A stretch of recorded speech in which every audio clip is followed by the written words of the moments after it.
എനിക്ക് ഓർമ്മ വയ്ക്കുന്ന കാലത്ത് Guruvayur M L A Varkey വടക്കനാണ്. വർക്കി വടക്കൻ എന്ന ഒരു എം എൽ എ കുറിച്ച് അല്ലെങ്കിൽ ഒരു പൊതുപ്രവർത്തകനെക്കുറിച്ച് പുതുതലമുറയിൽപ്പെട്ട ആളുകൾക്ക് തീരെ ഓർമ്മയുണ്ടാവില്ല, അല്ലെങ്കിൽ കേട്ടിട്ടുണ്ടാവില്ല എന്നുള്ളത് എനിക്ക് ഉറപ്പാണ്. ഗുരുവായൂർ തന്നെ എത്ര ആൾക്കാർ അദ്ദേഹത്തെ ഓർമ്മിക്കുന്നുണ്ട് എന്നറിയില്ല. വർക്കി വടക്കൻ പ്രസിദ്ധനായ ഫാദർ ജോസഫ് വടക്കൻ്റെ സഹോദരനായിരുന്നു. അദ്ദേഹം കർഷക തൊഴിലാളി പാർട്ടി എന്ന് പറഞ്ഞൊരു പാർട്ടിയുണ്ടത്, KTP, വടക്കൻ അച്ഛൻ ഉണ്ടാക്കിയ പാർട്ടിയാണ്. ആ പാർട്ടിയുടെ പ്രതിനിധിയായിട്ട് 1970 സെപ്റ്റംബറിൽ നടന്ന തെരഞ്ഞെടുപ്പിൽ ഗുരുവായൂർ മത്സരിക്കുകയും ജയിക്കുകയും ചെയ്തു. അപ്പോൾ എൻ്റെ ഓർമ്മയിൽ Guruvayur M L A Varkey വടക്കനാണ്.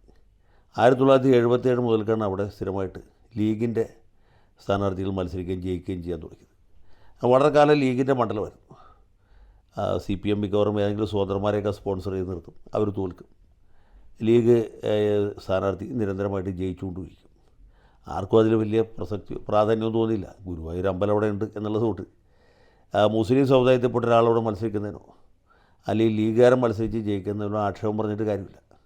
തൊട്ടപ്പുറത്ത് പൊന്നാനി മണ്ഡലമുണ്ട്. പൊന്നാനി എന്ന് കേൾക്കുമ്പോൾ തന്നെ നമ്മുടെ മനസ്സിലേക്ക് വരുന്ന ചിത്രം എന്നാണ് പൊന്നാനി പള്ളി. ഹിന്ദുക്കളും ക്രിസ്ത്യാനികളും ഇസ്ലാം മതത്തിലേക്ക് പരിവർത്തനം ചെയ്യുന്ന ഒരു പരിവർത്തന കേന്ദ്രമാണ് പൊന്നാനി. പൊന്നാനിയിൽ പോയി തൊപ്പിയിടുക എന്നുള്ളത് നാട്ടിലൊരു സാധാരണ പറയുന്ന ഫ്രൈസാണ്. പൊന്നാനിയിൽ സ്ഥിരമായിട്ട് ഹിന്ദു MLA മാരാണ് ഉണ്ടായിരുന്നത് എത്രയോ കൊല്ലം. ഇടയ്ക്ക് പാലോളി മുഹമ്മദ് കുട്ടി ജയിച്ചു എന്നുള്ളത് ശരിയാണ്. അതൊഴിച്ചാൽ CPMൻ്റെ തന്നെ K. ശ്രീധരൻ MLA ആയിരുന്നു. കോൺഗ്രസിൻ്റെ PT മോഹനകൃഷ്ണൻ അവിടെ MLA ആയിരുന്നു.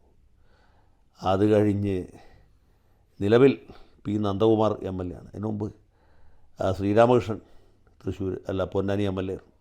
അങ്ങനെ നിരവധി അനവധി ഹിന്ദു സ്ഥാനാർത്ഥികൾ, ഹിന്ദു സഖാക്കൾ മിക്കവാറും ജയിച്ചിട്ടുള്ളത്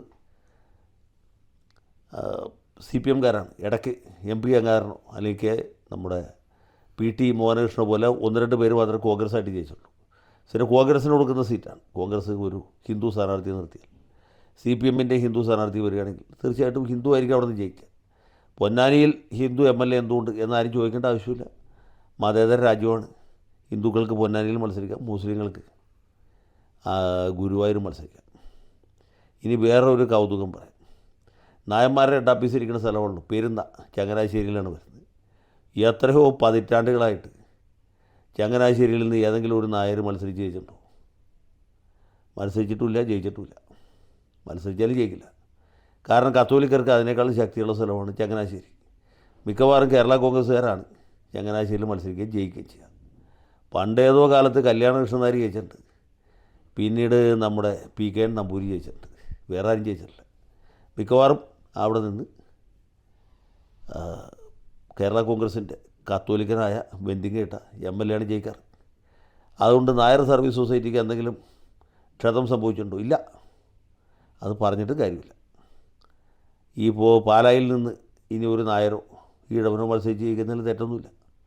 അങ്കമാലി മുനിസിപ്പാലിറ്റി രൂപീകരിച്ച കാലത്ത് ആദ്യത്തെ തെരഞ്ഞെടുപ്പിൽ അവിടെ ആദ്യത്തെ മുനിസിപ്പൽ ചെയർമാൻ K. ബാബു വരുന്ന സമയത്ത് ചില അസഹിഷ്ണുക്കളായ കത്തോലിക്കർ ഒരു നോട്ടീസ് അടിച്ചിറക്കിയ എനിക്കിപ്പോൾ ഓർമ്മയുണ്ട്. കേരള വത്തിക്കാനിൽ ഹിന്ദു പുരോഹിതനോ ആരും ഗവനിച്ചില്ല. K. ബാബു അവിടെ ചെയർമാനായിട്ട് തിരഞ്ഞെടുക്കപ്പെട്ടു. K. ബാബു ഈഴവ സമുദായക്കാരനാണ്. പിന്നീട് വളരെ കാലത്തിന് ശേഷം അവിടെ K. കുട്ടപ്പൻ എന്ന് പറഞ്ഞ പട്ടിക സമുദായക്കാരനായ ഒരു സഖാവ് ഒരു 6 മാസമാണെങ്കിൽ പോലും മുനിസിപ്പൽ ചെയർമാനായിട്ടിരുന്നു. ഒരു തകരാറ് സംഭവിച്ചില്ല. അങ്കമാലിയായിട്ട് തുടർന്നു. അപ്പോൾ ഇതൊക്കെ നമ്മുടെ ജനാധിപത്യ സംവിധാനത്തിൽ സ്വാഭാവികമായിട്ടുള്ള കാര്യങ്ങളാണ്. പൊന്നാനിയിൽ ഹിന്ദു ജയിക്കും, അങ്കമാലിയിൽ ഈഴവൻ അല്ലെങ്കിൽ പട്ടികജാതിക്കാരൻ മുനിസിപ്പൽ ചെയർമാനാകും. ഗുരുവായൂർ മുസ്ലിം ലീഗുകാരനോ അല്ലെങ്കിൽ മാർക്സിസ്റ്റുകാരനായ മുസ്ലിം MLA ഉണ്ടാകുന്നതിൽ ഒരു തെറ്റുമില്ല. അതിൽ അത്ഭുതകരമായിട്ട് യാതൊന്നും തന്നെ സംഭവിക്കുന്നില്ല. മാത്രമല്ല ഗുരുവായൂരിൻ്റെ ചുറ്റുപാടുള്ള ഭാഗത്ത് ഈ കൂടുതലായിട്ടും മുസ്ലിം ഭൂരിപക്ഷമുള്ള പഞ്ചായത്തുകളാണ് കൂടുതൽ. ഒരുമനയൂർ പോലെയുള്ള പഞ്ചായത്തുകളുണ്ട്. അപ്പോൾ സ്വാഭാവികമായിട്ട് അവിടെ ഒരു മുസ്ലിം ഭൂരിപക്ഷ പ്രദേശമായിട്ടാണ് കരുതപ്പെടുന്നത്. അതുകൊണ്ടാണ് ആ സീറ്റിൽ മുസ്ലിം സ്ഥാനാർത്ഥികളെ മത്സരിപ്പിക്കുന്നത്. ദീർഘകാലം തൃശ്ശൂർ ജില്ലയിൽ മുസ്ലിങ്ങൾക്ക് കൊടുത്തിരുന്ന ഒരേ ഒരു സീറ്റ് മാർക്സിസ്റ്റ് പാർട്ടി കൊടുത്തിരുന്നു. അതുപോലെ UDF കൊടുത്തിരുന്നതായ ഒരേ ഒരു സീറ്റ് എന്ന് പറയുന്നത് ഈ ഗുരുവായൂരാൻ. പിന്നെയാണ് AC മൊയ്തീൻ വടക്കാഞ്ചേരിയിൽ മത്സരിച്ച് ജയിച്ചു. AC മൊയ്തീൻ ഇപ്പോൾ കുന്നംകുളത്ത് മത്സരിച്ച് ജയിക്കുന്നത്. അല്ലാതെ ഒരു സീറ്റും കൊടുത്തിട്ടുമില്ല. അപ്പോൾ ജില്ലയിലെ ഒരു പ്രാതിനിധ്യം ഗുരുവായൂരിൽ ഒതുങ്ങി നിൽക്കുന്നു. ഇതാണ് നമ്മുടെ BJP നേതാവ് ഗോപാലകൃഷ്ണൻ മനസ്സിലാവാത്ത പോയിൻറ്റ്.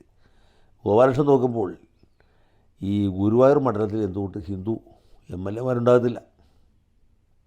അത് വലിയൊരു ചോദ്യമാണ്. അത് ഭയങ്കരമായ ചോദ്യമാണ്. കൊടുങ്ങല്ലൂർ മണ്ഡലത്തിൽ എന്തുകൊണ്ട് മുസ്ലിം MLA മാരുണ്ടാവുന്നില്ല എന്ന് വേണമെങ്കിൽ ചോദിക്കാമല്ലോ. കൊടുങ്ങല്ലൂർ ധാരാളം മുസ്ലിങ്ങളുള്ള സ്ഥലമല്ലേ. എത്രയോ കാലത്തിനിടയ്ക്ക് ഒരൊറ്റ മുസ്ലിമെങ്കിലും കൊടുങ്ങല്ലൂർ മത്സരിച്ച് ജയിച്ചിട്ടുണ്ടോ? ഇല്ല. അതെന്തുകൊണ്ട് സംഭവിക്കുന്നു? മത്സരിക്കുന്നില്ല, ജയിക്കുന്നില്ല, അത്ര തന്നെ ഉള്ളൂ. അപ്പോൾ ഗോപാലകൃഷ്ണൻ്റെ ഈ പ്രസ്താവന തികച്ചും നിരുത്തരവാദപരമാണ്. ഒരു തരത്തിലും അദ്ദേഹത്തെ പോലൊരു നേതാവ് നടത്താൻ പാടാത്തൊരു കാര്യമാണ്. ഇനിയിപ്പോൾ ഗോപാലകൃഷ്ണൻ്റെ വലിയൊരു അവസരമുള്ള കിട്ടിയിട്ടുള്ളത്. അദ്ദേഹം മത്സരിക്കും. താമര അടയാളത്തിൽ ധാരാളം വോട്ടുകൾ കിട്ടി.